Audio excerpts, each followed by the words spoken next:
All right. Hello, everyone, and happy Saturday. I hope you all are doing well. My single ladies, I hope you all survived Valentine's just fine. No stress, no issues, no worries, no feeling, whatever else the case might be. All of the other good stuff. But hey, nevertheless, it's me, Victoria Baxter of the Saved and Single Ministry and also of New Thing Life Coaching. If you're listening or watching this on a Saturday, then obviously it is time for the Sassy Saturday special. What I actually wanted to talk about for today, as you all can see, what I've been doing for the past month, or maybe even a little bit over a month now, I've been focusing on dating, and especially seeing as how next Friday is when I am launching Getting It On. It is the new dating experiment that I'm actually doing for that group of Christian women who are saying, hey, I am ready to start dating. I don't know how, I don't know where to start, or I've done it before and it hasn't really worked out all that well, and maybe I could use a little bit of help. So please connect with me if it's something that you are interested in signing up for. There are three different options to kind of meet the needs, and as far as how much you're willing to invest, how serious you're willing to take it, so many different things as far as that's concerned. But you can learn more about that. www.thejalministry.com, clicking on Saved and Single.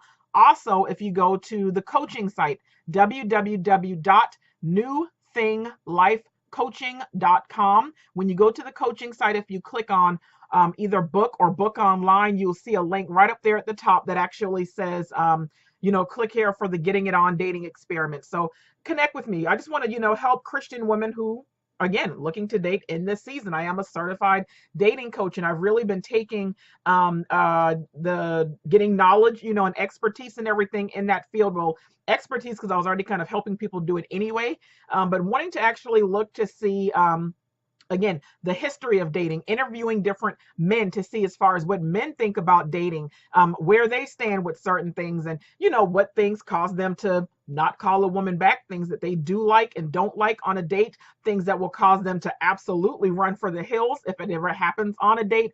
So many different things. It's going to be compiled into an ebook. Again, there's going to be the rules of dating. There's the readiness, the relationship readiness assessment. You also get a coaching session with that. And for those that are on fire and really want to kick it up a notch, you also get to do the 4 coaching sessions with me, the dating coach, just to kind of figure out, to get more in depth, to figure out, how things have been, and how you are on dates. And as you go on dates, we're going to talk, and I want to hear about them, and we're just going to let that be that. So again, get more information on that. But I wanted to talk about this only because, like I've said before, it's something that it really doesn't get talked about a lot, and especially in the church or in Christianity, from religious leaders, from our teachers, from our pastors, from our mentors, whoever the case might be.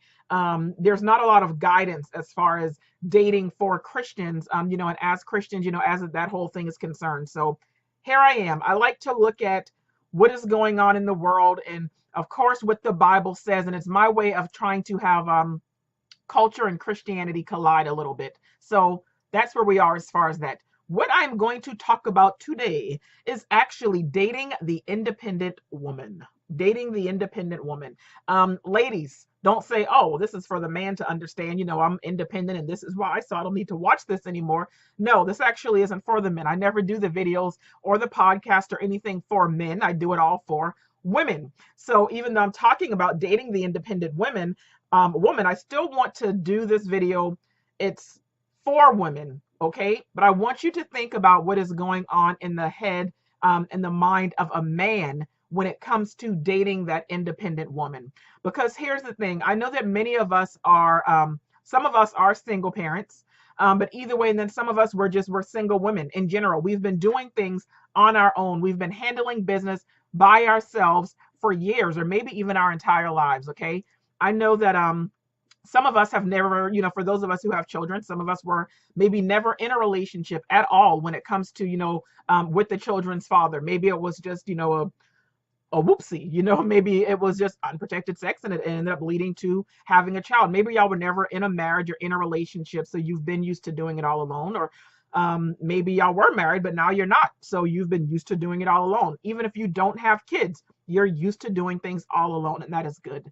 The issue at hand and what we are now dealing with is that you have men who godly men and men who have it ingrained in them that they are the provider and that they are the protector and they are to be the head of household, okay? These are men who know what they're supposed to do. They know their role as a man, as a husband, or as a future husband, as a potential husband. When you have women who are independent, and I mean super independent, and I mean super independent to the point where it's, I know what I bring to the table.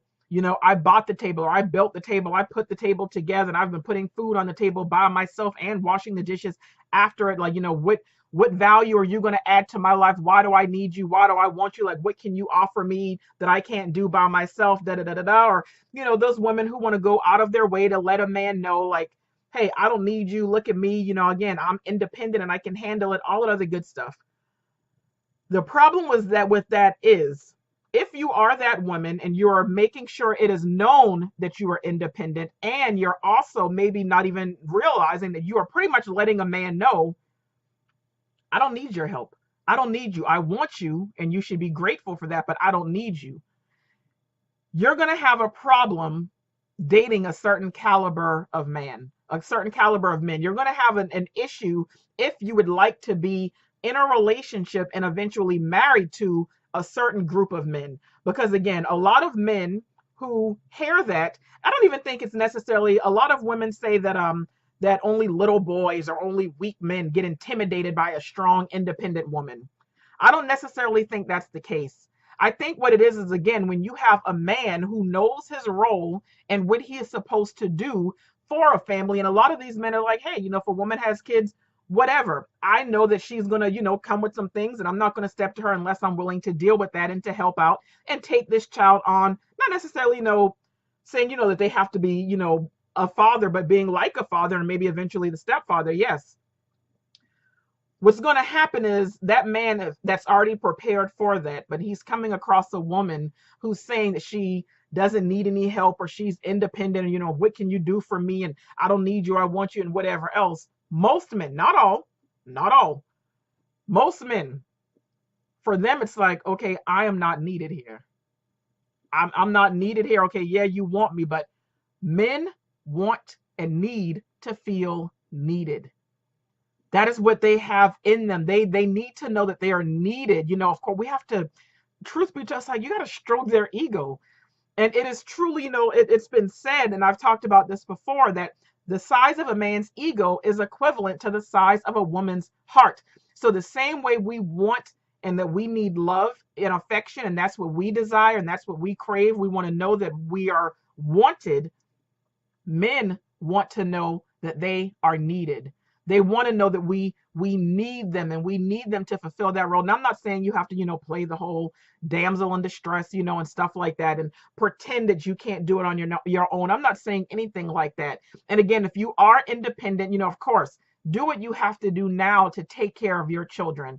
But if you know, or even just your household, again, if you don't have children, if you know that you want to get married, and especially if you have yourself out here, you know, you're available and you're wanting to date and you're wanting to meet somebody, you got to let that down a little bit, because you are going to run off men. I don't even think it has anything to do with intimidating them, because a strong man who knows what it is that he offers and brings to the table, he is not trying to go toe to toe, head to head. He's not trying to hop in bed, which of course, thinking about marriage, but he's not trying to do all those things with another man.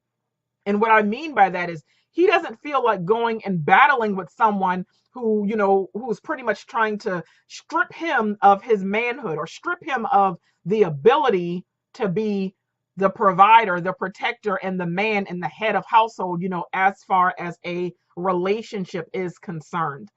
Any woman, for those of you who are still like this and you have this mindset, I get it. I get it. It took me a long time to come out of it. And for those of you who've been following me for a while and you've been, you know, listening and paying attention, of course, for me, as I've talked about before, I'm the youngest of 5 children. By the time I was, I think, 3 or 4 years old is when my mom and dad separated. So I watched my mom my entire life be, you know, in a sense, mommy and daddy. You know, she was head of household. You know, my daddy was around, and yes, we would see him and stuff like that, but mama is the one who handled all of it. So for me, what that did, and me and her, we were super close. You know, she died a couple of years ago, but her and I were super, super, super close. And the rest of my brothers and sisters, I always called them stair step kids because it was like one right after another. Mom and daddy were busy. So it's like one sister was like my sister, like she's about to be 43, and then another brother, he's about to be 42, and then the other sister, she's going to be 41. And then it was like, I think skip 2 years, and then another brother, and then me. So they were all close. They were always in school together. They had a lot of the same friends, you know, things like that. And then here goes me, and mom and daddy ain't together anymore. So me and her were close. And I saw the way she did everything. I admired it. I imitated it. I stored it in my head, everything. So what happened was as I grew and as I, you know, grew older and I entered into relationships and things like that, especially once I got, when, you know, when I was with my ex and now we have not one, but two children together, there were some things that he was doing that I did not like. I already had an inkling that this was not somebody I was probably going to spend the rest of my life with because, and here's the crazy part, there's that independent side of me because I saw what my mom did. I was like, okay, well, my mom did it with 5 kids, a niece, a nephew, and a grandchild. So if she did it with pretty much 8 kids, I can raise 2 kids. I don't need you. I want you, but I don't need you. And I made sure that I always went out of my way to let my ex know that. Now, I was frustrated because, truth be told, he was not the provider and the protector. He did not really take care of the house the way that he should have, and it was causing me to resent him. Now, something that my mom had actually said, funny enough, was she was like, you get on him about being a man, but you've never really allowed him to be a man. You're the one who's made all the decisions. You're the one who's called the shots as far as what car you were going to buy, where y'all were going to live, where you were going to take vacations, whatever. And that is true. The thing is, he never had the ability to do what it is that he was supposed to do. So it's like I had to step up to the plate because provider and protector was not something that was in him. He was enabled from a very young age. And I'm sorry again, like I said, sometimes I think that maybe some of his relatives do catch these videos. But anyhow, he was enabled. His mom enabled him. His past girlfriends enabled him. So of course he was used to, you know, being pat on the, oh, it's okay. I got it. You know, get yourself together. And I did that for a little while. I grew up in that relationship. He did not. So it caused issues. And of course, lo and behold, we broke up. And I'd always said, you know, as long as a man doesn't cheat on me or put his hands on me, I can work through anything. He didn't, well, he did cheat on me, honestly, once before, but and that didn't even have anything. It was like a weird fight that we had had. So whatever. For that, I was like, okay, he never put his hand, he wasn't beating me, wasn't, you know, consistently cheating on me or anything like that. But I realized that he was not doing the basic thing that I need a man to do as far as being, you know, the provider and the protector and everything else like that. And it was causing me to resent him.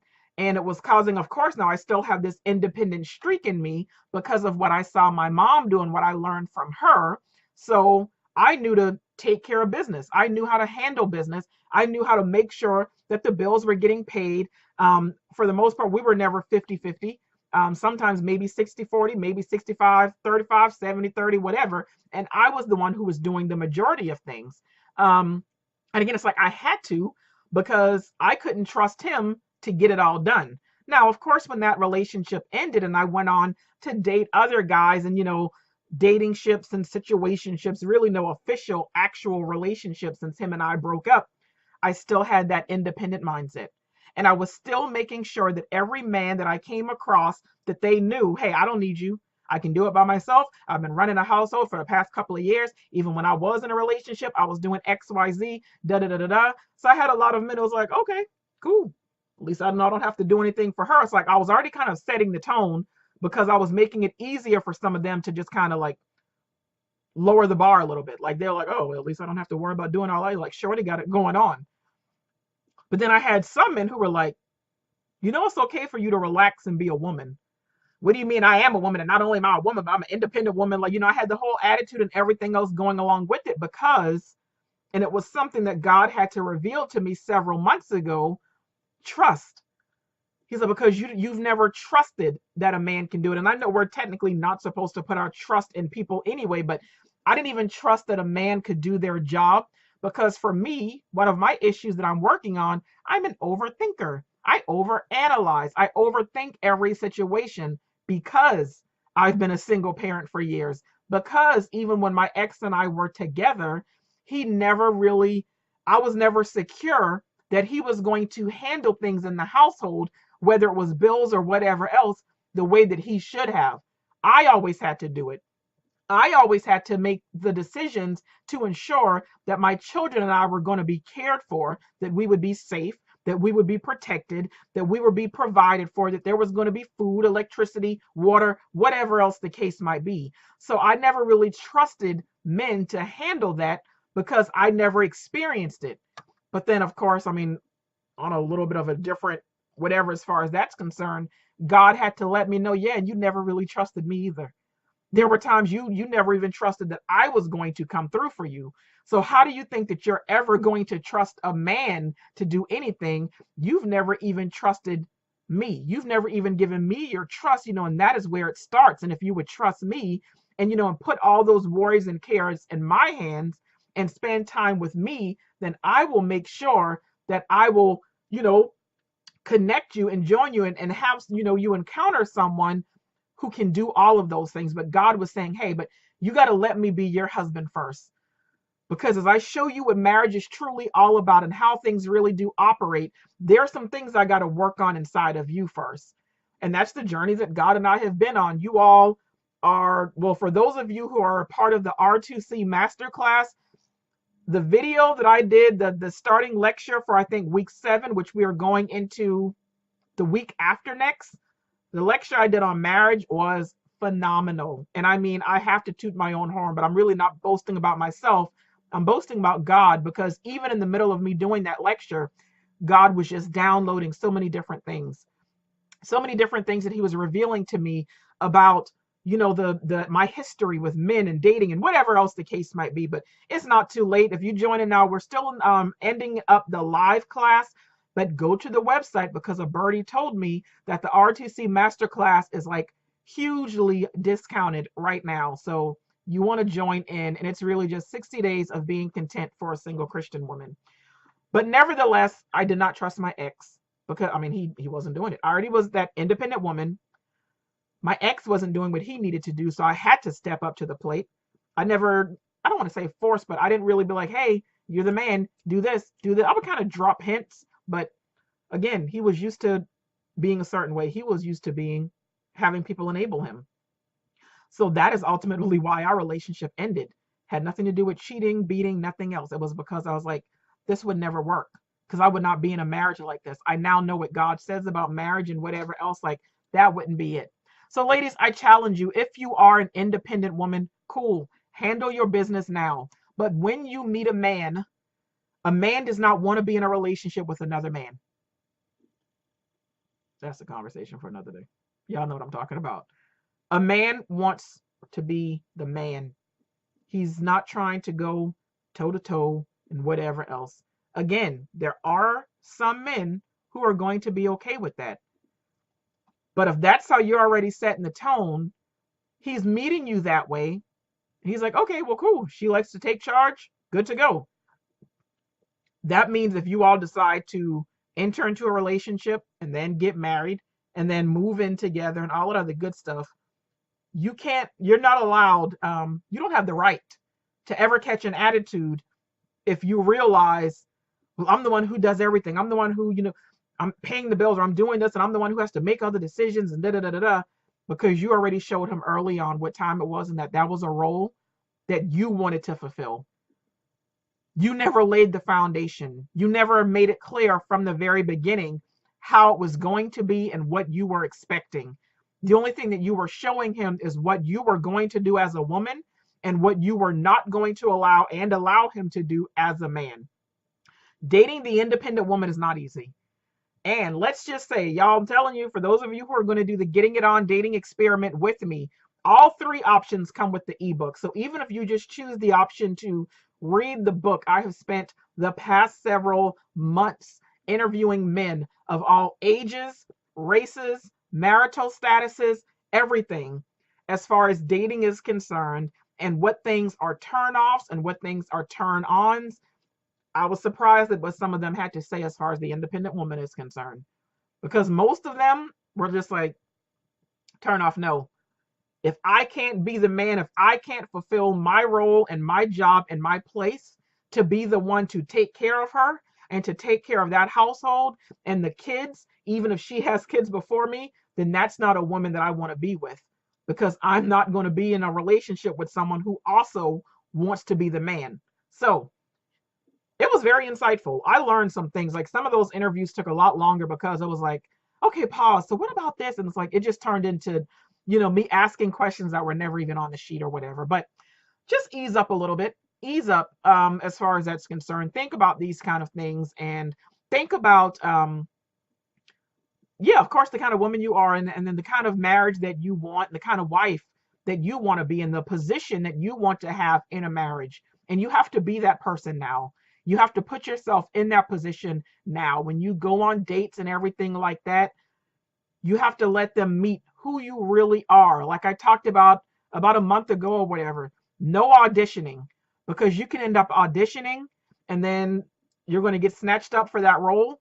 And then you're going to feel like, okay, auditioning time is over. Now I already got him and I can be who I really am. And it's going to cause problems, because for him, it's going to be like, who is this? That's not who I met. That's not who I dated. That's not who I proposed to. That's not who I gave my last name to. And it's going to cause issues. It's going to cause problems in the marriage. So be now, when you go on date or before you start dating, whatever, you got to be that person now, so there are no surprises later. Let them meet you, in the position that you want to be in at that point in time. Make sense? I sure hope so. Again, thank you all for tuning in. The Dating Experiment, it's on the Saved and Single tab, www.thejalministry.com. Click on Saved and Single, newthinglifecoaching.com. Click on Book Online.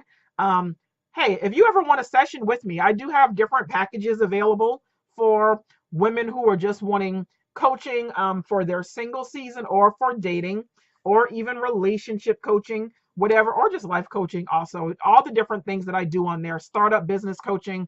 Book a session with me. I love talking to y'all. I love these one-on-one sessions. There are no contracts, as far as, you're locked into something, or whatever else the case might be. But again, some people like to have just that one session. You'd be amazed, surprised.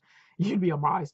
You'd be surprised at what can even uncover in just one session, where sometimes people are like, hey, I just want one conversation with you, or one video chat. I like to do Zoom more than anything, but just one session. So I'm here for, again, the LSDR coach, life, singles, dating, relationship. But please join in for the Getting It On experiment.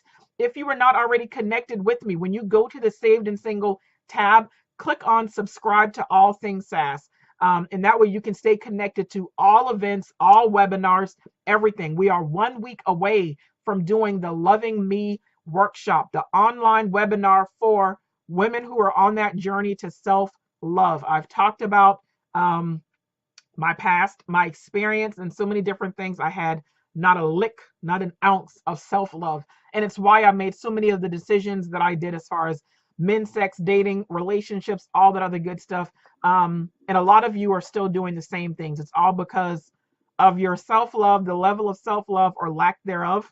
So again, it's a very low price, and it comes with exercises and worksheets and downloadable forms and stuff like that. You get a free copy of my unreleased ebook called The Journey to Love, to hear about what love is really all about, to hear about God's love. More ways are in that book as far as how to love yourself. And I'm going to share with you something that I intentionally did that a lot of people were unaware of. But I'm going to share, I always say that love is a choice.